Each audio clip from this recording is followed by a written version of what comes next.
वीरांगनाओं को, जिनके त्याग से, बलिदान से हमें इस देश में आज़ाद कहलाने का मौका मिला। साथ ही मेरा नमन उन तमाम क्रांतिकारियों से जिन्होंने बहुजन महापुरुषों की समानता की, प्रज्ञा की, सील की, समाधि की शिक्षाओं को जगह जगह पहुंचाने का कार्य किया है या आज वर्तमान में कर रहे हैं। जैसे आज साथ चलकर आए हमारे वरिष्ठ साथी हैं, पूज्य भंते जी हैं, और क्योंकि मैं भी अंकल का नाम नहीं जानता, लेकिन आपको जो दिख रहे हैं उम्र के हिसाब से, बालों के हिसाब से, ज्ञान के हिसाब से, उनका अनुभव, उनके कार्य बहुत ही ज़्यादा अनुभव है, मतलब समाज में कार्य करने का। तो मैं उन सबको भी नमो बुद्धाय जय भीम करता हूँ। हमारे बीच राजकुमार सागर जी हैं, जो लंबे समय से अपनी नौकरी के साथ, अपने व्यवसाय के साथ, अपने परिवार के साथ समाज में ऐसे ही जागरूकता का कार्य करते हैं।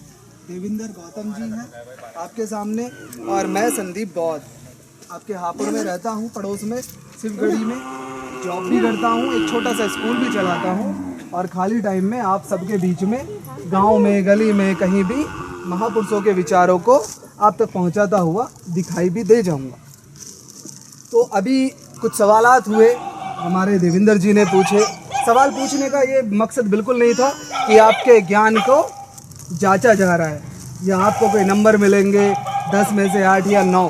सवाल बस इतना है कि 90 से हम जिस महामानव के जन्म को मना रहे हैं, जिनके हम बच्चे होने का दावा करते हैं, अच्छे हैं या बुरे हैं, लायक हैं या नालायक हैं, ये हम इस कैडर के, इस चर्चा के बाद में स्वयं निर्णय करेंगे। क्योंकि बच्चे होना काफ़ी नहीं है, लायक होना ज़्यादा ज़रूरी है। नहीं तो क्या होगा, जैसे हमारा अपमान होता आ रहा था वैसे ही बराबर होता रहेगा। तो सवाल बस इसलिए पूछा गया।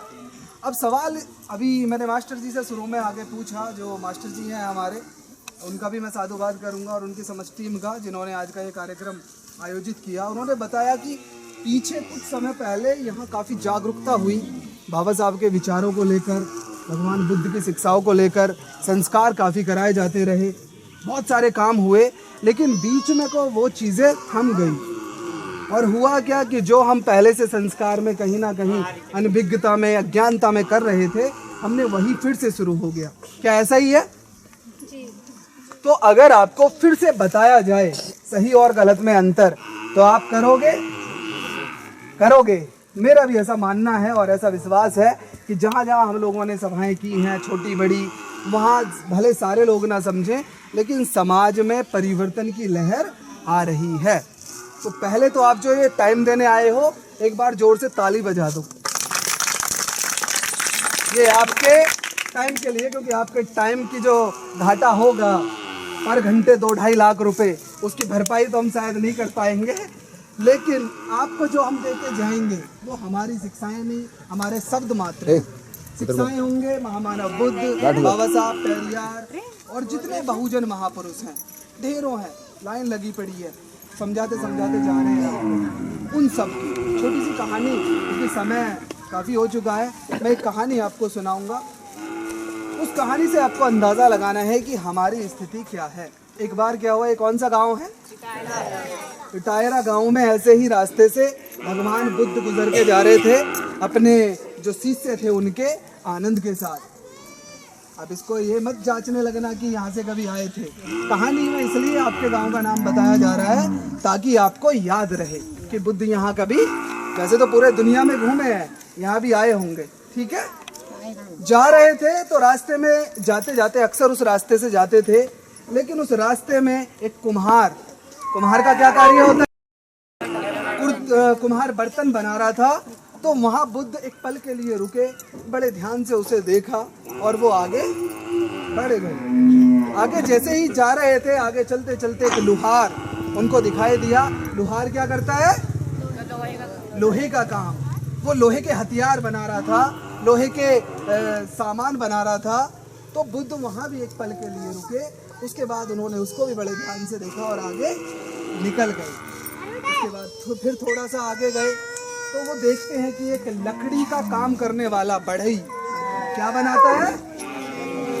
लकड़ी के साज सज्जा के सामान, फर्नीचर। वो ऐसे ही अपने सामान बना रहा था लकड़ी को काट के, छील के, मोड़ के, तोड़ के। बुद्ध वहाँ भी एक पल के लिए रुके, उसे बड़े ध्यान से देखा और आगे बढ़ गए।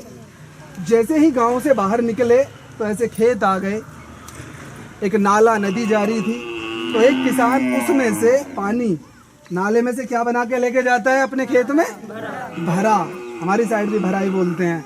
भरे से टेढ़ा मेढ़ा भरा बना के अपने खेत में पानी ले जा रहा था। बुद्ध वहाँ भी उस पल के लिए रुके और उन्होंने बड़े ध्यान से उसको देखा और आगे बढ़ गए। संघ का नियम था, जैसे आपको भी बताया गया, और ये एक मैनर्स भी होता है कि जब कोई बोल रहा हो या जब कोई कार्य कर रहा हो तो उससे उस समय सवाल नहीं पूछे जाते। तो संघ में भी नियम था कि दिन में कोई सवाल नहीं पूछेगा। शाम को ऐसे ही सभा हुई बुद्ध विहार में, और जो सवाल पूछते थे बुद्ध से, या उपासक जो हमारे जैसे होते थे, इन्हें बुला लीजिए, जरा महिला खड़ी हैं ये। आ जाइए आ जाइए। वे बिल्कुल नहीं आवे। अब जब शाम को हुई आ जाएंगे सब, ध्यान से इधर सुनो। शाम हुई तो आनंद को बड़ी जिज्ञासा हुई कि हम अक्सर इस रास्ते से जाते हैं, लेकिन बुद्ध ने पहले कभी ऐसे इनको नहीं देखा था, आज ऐसे क्यों देखा? तो सवाल किया कि शास्ता, उनको शास्ता कहते थे। शास्ता मतलब कोई सुपीरियर जो ऊंचा होता है अपने से, या भगवान भी कहते थे, है ना। उन्होंने पूछा कि भगवान, हम अक्सर उस रास्ते से जाते हैं, आपने ऐसे पहले कभी चारों को नहीं देखा था, आज आपने कुम्हार को, लोहार को, बढ़ई को और किसान को बड़े ध्यान से देखा। तो शास्ता मुझे बताइए ऐसा क्या कारण रहा? तो बड़े ध्यान से सुनना है, जो शिक्षा है कहानी की। तो बुद्ध ने कहा कि आनंद सुनो, जिस तरीके से एक लोहार लोहे को पिघला के, तोड़ के, मोड़ के, धार देकर अपनी इच्छा अनुसार अपने फायदे के लिए, फायदा होता है ना उसका, उसमें पैसे मिलेंगे, किसके कैसे बना रहे? अपनी इच्छा अनुसार अपने फायदे के लिए लोहे के हथियार, औजार, सामान बनाता है। जैसे एक बढ़ई अपनी इच्छा अनुसार अपने फायदे के लिए लकड़ी को काट के, छील के, तोड़ के, मोड़ के अपने फायदे के लिए साज सज्जा का सामान बनाता है। जैसे एक कुम्हार अपनी इच्छा अनुसार अपने फायदे के लिए क्या करता है? मिट्टी को गूंथ के, पीट के, तपा के, जला के क्या बनाता है? बर्तन बनाता है। जैसे किसान अपने फायदे के लिए अपनी इच्छा अनुसार नदी के पानी को टेढ़ी मेढ़ी मेड़ या भरा बनाकर अपने खेत में लेके जाता है आनंद, वैसे ही बिना प्रज्ञावान व्यक्ति को, अनगढ़ व्यक्ति को, मूढ़ व्यक्ति को, मूढ़ बुद्ध कहते हैं कि जो व्यक्ति जानते हुए भी अज्ञान बनता है, समझना नहीं चाहता, उस व्यक्ति को जैसे लुहार, कुम्हार, बढ़ई और किसान इन चारों चीज़ों को अपनी इच्छा अनुसार अपने फायदे के लिए प्रयोग करते हैं, वैसे ही एक चालाक आदमी मूढ़ व्यक्तियों को अपने फायदे के लिए प्रयोग करता है। कहानी समझ में आई? मिट्टी, लकड़ी, लोहा और पानी, इनमें बुद्धि है? बुद्धि है इनमें? हाँ, आँख है इनमें? हाथ हैं? पैर हैं? इनको कोई कहीं भी ले जा सकता है? जाएंगे? अब हम आपकी तुलना करते हैं। आज हम बड़े लोगों से तुलना नहीं करते, बड़ी तुलना नहीं करते, और जिसको अपना अपमान महसूस हो तो वो सोचना, विचारना, निर्जीव चीज़ों से आज आपकी तुलना करके इस कहानी से आज मैं जाऊंगा, कभी दोबारा बुलाओगे फिर आगे बताएंगे। अब मुझे ये बताओ, ये चारों चीज़ें, आज़ाद देश कब हुआ? भारत कब आज़ाद हुआ? 1947 को। और बाबा साहब डॉक्टर अंबेडकर ने जो संविधान दिया वो लागू कब हुआ? पूर्णतः 1950 में लागू हुआ। हमें कुछ अधिकार 1932 में मिले थे, वो डिटेल में बताए जाएंगे, लेकिन 1950 आप मान के चलो। अब 1950 से हम लगाते हैं कितने साल लगभग हो गए? कितने हो गए? लगभग 72, 73 या 7 दशक। 7 दशक कहते हैं, मतलब एक दशक 10 साल का। 70 साल लगभग हो गए देश में संविधान लागू हुए। ये 70 साल की मैं बात इसलिए कर रहा हूँ क्योंकि उससे पहले हमारे पास समस्या ये थी कि हमें पढ़ाया नहीं गया, पढ़ने नहीं दिया गया, हमें स्कूल में हमें दाखिला नहीं मिलता था, हमारे पास शिक्षा नहीं थी, हमारे पास अच्छे कपड़े नहीं थे, रोजगार नहीं था, पैसा नहीं था, ज़मीन नहीं थी, बहुत सारी चीज़ें हमारे पास नहीं थी, तो हम वो सब नहीं कर पाए। लेकिन 70 साल हुए तब तो हमारे पास है ना, वो हमने कितना एक्सेप्ट किया, कितना उसका सदुपयोग किया, ये हम एनालाइज करेंगे, ये हम अपना देखेंगे। तो इन 70 सालों की बस मैं बात करूँगा। आज 70 सालों में पानी कहाँ से कहाँ पहुँचा है, मिट्टी कहाँ से कहाँ पहुँच गई है ना, लकड़ी कहाँ से कहाँ पहुँच गई, निर्जीव चीज़ों की मैं बात करूँगा और फिर हम देखेंगे हम कहाँ हैं। ठीक है, तो सबसे पहले मैं बात करता हूँ मिट्टी की। मिट्टी के बर्तन, चीनी मिट्टी के। गूगल पे जाना, अमेज़ॉन, फ्लिपकार्ट, कभी ऑनलाइन कोई शॉपिंग करता है? नहीं भी जाओ तो गूगल पे डालना मिट्टी का गिलास, ऐसे ही डाल देना बस ज़्यादा, और रेट देखना कितने का आएगा। अंदाजे से बता देता हूँ, एक अगर कप लेते हैं ना, कप मिट्टी, चीनी मिट्टी का, तो कम से कम 250 से 300 रुपये का। कौन सी मिट्टी? जो मिट्टी में हम लोग मलमूत्र त्याग रहे थे, जिसको कुम्हार बना रहा था। उस समय नहीं थी वो, आज़ादी से पहले, याद रहे, ऑनलाइन या इतनी महंगी। मॉल में मिट्टी के बर्तन, मिट्टी की प्लेटें, बड़े बड़े सुंदर सुंदर मिट्टी के सामान, कितने कितने महंगे हैं। कोठी में, बंगले में, कहाँ कहाँ पहुँच गई मिट्टी? हवाई जहाज तक में मिट्टी के बर्तन, बंगलों में, नेताओं के घर में पहुँची नहीं? हाँ या ना? अगर मैं कहीं गलत कहूँ, कोई किताबी बात नहीं बता रहा मैं, व्यवहारिक एकदम, तो बता देना। अब आते हैं लकड़ी पे, लकड़ी का सामान। अब गांव के ही ले लो, कितने का बेड आता है? हैं? वो बच्चों को भी पता है। और लकड़ी ये तो बहुत सस्ते बेड है। उससे अगर आगे जाओगे, मॉल में से खरीदोगे, किसी बंगलों में देखोगे, तो लकड़ी के दरवाजे, लकड़ी के सामान, लकड़ी के सोफे, लकड़ी की कुर्सियाँ कितनी कितनी महंगी है, लाखों लाखों रुपए की। बिना बुद्धि वाली लकड़ी, बिना आँख कान नाक वाली लकड़ी कहाँ पहुँच गई? मॉल में, कोठियों में, बंगलों में, कहाँ पहुँच गई? ठीक है, अब बात करते हैं हम किसकी? लोहे की। लोहे की ट्रेन, लोहे का मेट्रो, लोहे का हवाई जहाज, लोहे के शिप पानी में तैर रहे हैं, हवा में उड़ रहे हैं। जमीन पे जिस लोहे को कुम्हार पीट रहा है, जला रहा है अपनी इच्छा से, आज वो कहाँ पहुंच गया 70 सालों में? हवाई जहाज आज़ादी से पहले नहीं थे, याद रखना। इस देश की बात कर रहा हूँ मैं, ठीक है? वैसे भी ज़्यादा समय नहीं हुआ। कहाँ पहुंच गया आज लोहा? बिना आँख कान नाक वाला, बिना मिट्टी वाला, सॉरी, बिना हाथ पैर वाला लोहा कहाँ पहुंच गया?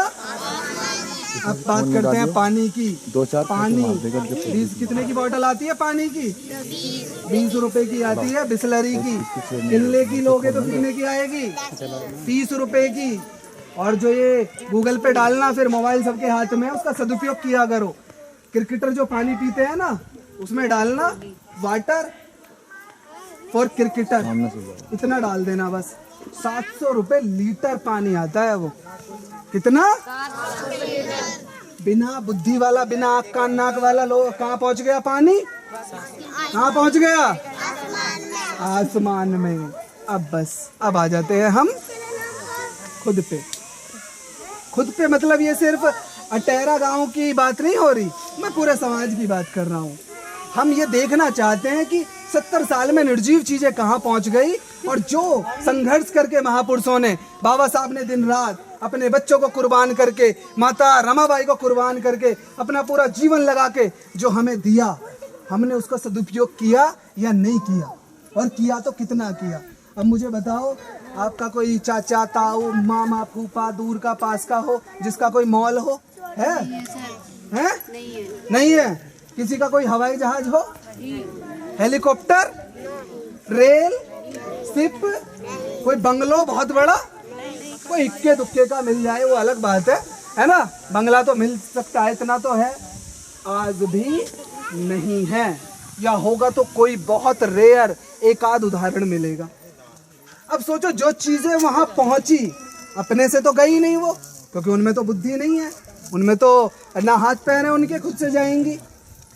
अब हम इन चीजों से अभी कितना पीछे हैं, अंदाजा लगा सकते हो? हाँ बच्चों, अंदाजा लगा लिया ना कितना पीछे हैं? लेकिन सोचो, जिन्होंने इनको पहुंचाया है आसमान में, जिन्होंने मॉल बनाए, जिन्होंने रेल चला रखी है। कौन है वो? आपके कोई दूर दराज के रिश्तेदार भी हैं? नहीं है। ये वो लोग हैं जिन्होंने सदियों तक आपको शिक्षा से वंचित रखा, अच्छे कपड़े पहनने से वंचित रखा, अच्छा घर बनाने से वंचित रखा। जिनकी हम बात करते हैं तथाकथित सवर्ण, जिनको हम खुल के कहें। ठीक है, खुल के कहने में कोई गुरेज नहीं होता। लेकिन आज गलती उनकी नहीं है, आज गलती है हमारी, क्योंकि आज हमारे पास सारे हक हुकूक अधिकार हैं। कोई रोकता है आपको आज स्कूल जाने से? हाँ, घटनाएं घट रही हैं, वो एक अलग मुद्दा है, लेकिन फिर भी आप कितना पढ़ रहे हैं, कितना बढ़िया पढ़ रहे हैं। कोई अच्छे कपड़े पहनने से रोकता है? कोई अच्छा घर बनाने से, अच्छा खाने से, पहलवान बनने से? कितने पहलवान बन रहे हो, कितने पढ़ रहे हो? शिक्षा का महत्व समझ में आया आज तक आपको? हैं? कैसे बढ़ोगे अब मुझे ये बता दो, बस ये कहानी का सार है। अब आपको खुद अंदाजा लगा लो आपका लेवल कहाँ है, आप कहाँ हो। अब बस मैं आपको इतना कह के जा रहा हूँ कि अगर आपको आगे बढ़ना है तो जीवन में कुछ बदलना होगा, नहीं बदलना होगा? है ना?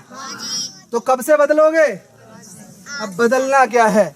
आपके पास कोई बहुत सारी जमीन है जिसे बेच के आज हवाई जहाज चलवा दोगे, कंपनी खोल दोगे? है? नहीं है। कोई बहुत सारे गहने हैं मम्मी के कि मुथूट फाइनेंस में रख के गोल्ड लोन ले लोगे? हैं? कोई पापा बड़ी नौकरी में है कि रिटायरमेंट होके आएंगे तो वो ले आएंगे अटैची नोट भर के? नहीं, ऐसा भी नहीं है। तो फिर कैसे तरक्की करोगे? कैसे?